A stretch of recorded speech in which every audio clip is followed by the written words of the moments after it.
ভাই আমি একটা চাকরি পেয়েছি, আপনি চাইলে চাকরিটা জয়েন করতে পারেন। ঠিক আছে।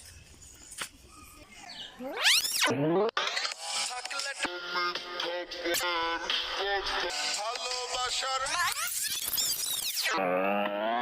টাকার কথাই কয় ওরে থাকলে টাকা।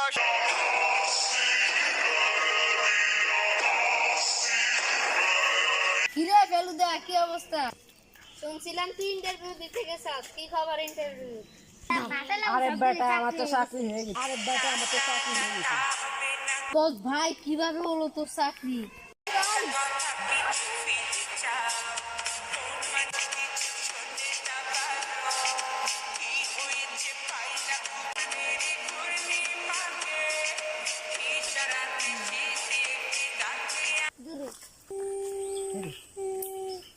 বেটা তুই কি করলি? তুই আমার আদিত্য বেটা ধর বেটা করতে আমি কামে করি, তুই আমাকে স্যানসানি কর বেটা। ধর বেটা আর 1000। কি কোন ভাই?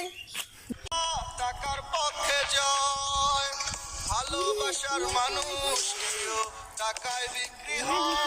এলাকার এই নতুন লোকটাকে একে তো চিনাই যাচ্ছিল না। ওই কথা এ তো আমার আগের বয়ফ্রেন্ড, এ তো আমার আগের ফেলুদা। কি রে ফেলুদা, কিরকম আছিস? কে বেটা তুই ফকির নিচ্ছ কিননি?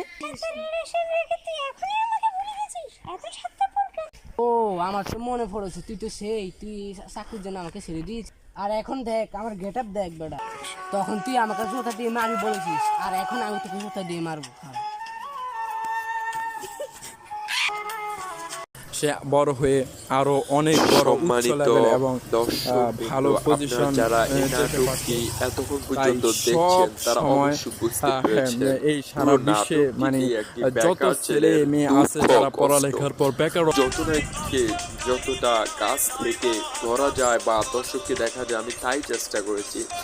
একজন বেকার ছেলের আপন মানুষ বলতে তার কিছুই থাকে না, সে সবসময় দুঃখ কষ্ট লালন করে চলে, সে চেষ্টা করে তার পরিবারের জন্য যতটুকু পর্যন্ত করা যায়।